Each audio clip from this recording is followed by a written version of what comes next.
ஒழுக்கத்தை ஒன்றாக்கி உயிர்மை எழுத்திட்டு இயல் இசை நாடகம் குறித்து வேதங்கள் நான்கென படைத்து நிலத்தை ஐந்தாக்கி சுவையை ஆராக்கி இசையை ஏழாக்கி 8 தொகை பாடி நவக்கோல் காட்டி நவரசம் கூட்டி 10 பாட்டு பாடி 12 திருமுறைகள் ஏற்றி 15 கீழ்கணக்கு கொடுத்து இன்னா 40 இனியவை 40 40 பாடல்களும் சமூகத்தை சீர்திருத்தி 64 கலைகளை வளர்த்து 96 சிற்றிலக்கியங்களை படைத்து 133 அதிகாரத்தின் மூலம் உலகத்தை ஆளலாம் என வள்ளுவத்தை கொடுத்து 1330 குரட்பாக்களை கொடுத்து 4000 சிறிய பிரபந்தங்களை கொடுத்து 10,000 கவிதைகளை முத்தாக அளித்த சத்தான கம்பனுக்கு ஈடு இன்னும் முத்தாக விளையாட பாடி என்று முத்தான கம்பனுக்கு என் முதற்கண் வணக்கம். வணக்கத்தை கேட்ட நம்மளுக்கே எப்படி முடிச்சு தண்ணி குடிச்சிக்கமா. கதிரவன் நீர் உறிந்து வானில் சங்கமிக்கும் கார்மேகம் போல் கருகருவென்று அமர்ந்திருக்கும் கருத்துரையாளர் எங்கள் நடுவர் அவர்களே, நவரத்னத்தில் வைரமாக, ராசிகளில் சிம்மமாக, இலைகளில் வில்வமாக, பூக்களில் தாமரையாக வீச்சிருக்கும் எனதணியினரே, அரிச்சந்திரனின் மறு உருவங்களாக தன்னை நினைத்துக் கொண்டு பொய்களை உண்மை போல் பேச வந்திருக்கும் எதிரணியினரே, இந்த குழுக்கள் நமக்கு விழுந்துராதா அடுத்த குழுக்கள் நமக்கு விழுந்துராதான்னு பார்த்து கொண்டிருக்கும் பார்வையாளர்கள் அனைவருக்கும் பொங்கல் நல்வாழ்த்துக்கள். நடுவர் அவர்களே, முதல்ல திருமணம் என்னது? என்ன நீயே சொல்லுமா.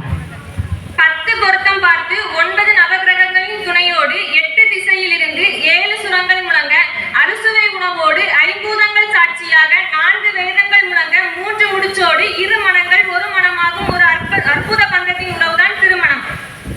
இப்படிப்பட்ட திருமண வாழ்க்கை பெண்களுக்கு மகிழ்ச்சியை கொடுக்கிற நடுவர் அவர்களே. நடுவர் அவர்களே, ஜோதிகா அழகா சொன்னான். ஊர் பேர் தெரியாத இடத்துல நின்று ஆண்கள் வேலையை பார்ப்பாங்க, அங்க சூரியன் மேற்க உதிக்கும் 2 × 3 = 6.1 சொல்லி கொடுப்பாங்களாம். நடுவர் அவர்களே, நான் தெரியாம தான் கேட்கேன், அவன் வேலைக்கு போறானா இல்ல ஸ்கூலுக்கு போறானா? ஆமா, இதை கேட்கணும்னு எனக்கு தோணலையே. நடுவர் அவர்களே, பிரியா ஜோதிகா கிட்ட அப்பவே சொன்னான், நம்ம நடுவருக்கு அந்த அளவுக்கு அறிவு கிடையாது, அந்த அறிவு இருந்திருந்தா என்னால 3வது பட்டிமன்ற மேடையில ஏற முடியுமான்னு. ரொம்ப சந்தோஷமா. எல்லாம் பிரியாவோட ட்ரைனிங் தான். நடுவர் அவர்களே, திருமணத்திற்கு முன்னாடி ஆண்களோட வாழ்க்கை பிரேக் இல்லாத பைக் மாதிரி, அது ஒரு கண்ட்ரோலே இருக்காது, கடைசியில எங்கேயாச்சும் போய் முட்டிட்டு தான் இருக்கும். அங்க உள்ள ஒரு பாட்டி சொல்லும், சீக்கிரமா கால் கட்டு போட்டு விட்டு வாரவா அவனை திருத்துவான்னு. திருமணத்திற்கு முன்னாடி தருதலையா இருக்கிற ஒரு ஆணை திருமணத்திற்கு பின் தலைவனாக மாத்துறதுக்கு எவ்வளவு கஷ்டப்படுறாங்க தெரியுமா? அது எப்படி நடுவர் அவர்களே? 28 வருஷமா திருந்தாத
நீ சொல்ல வேண்டாம்.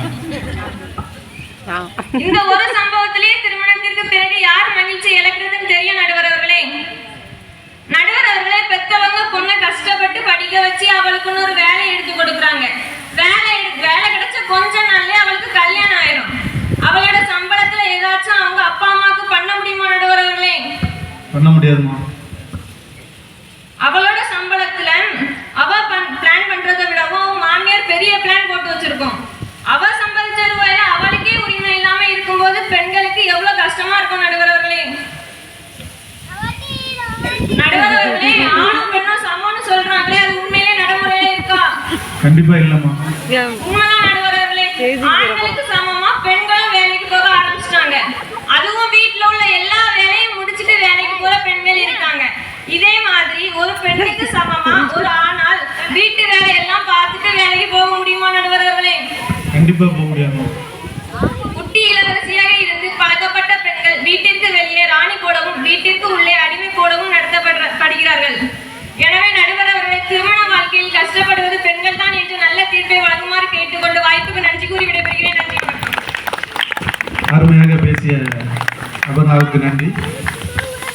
என்ன சொன்னாங்கன்னா, திருமணம் முடிந்து புகுந்த வீட்டுக்கு பெண் வந்த பிறகு பெண்களை யாரும் மரியாதையா நடத்தல, கஷ்டப்படுத்துறாங்க. ஆனா திருமண வாழ்க்கைக்கு பிறகு ஆண்கள் மாமியார் வீட்டுக்கு போனா அவங்களுக்கு ராஜ விருந்து அப்படின்னு சொன்னாங்க.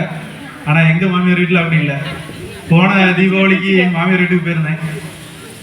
அங்க என்னதான் சமையல் பண்ண சொன்னாங்க. காலையில டிஃபனுக்கு சப்பாத்தி மாவு பண்ண சொன்னாங்க.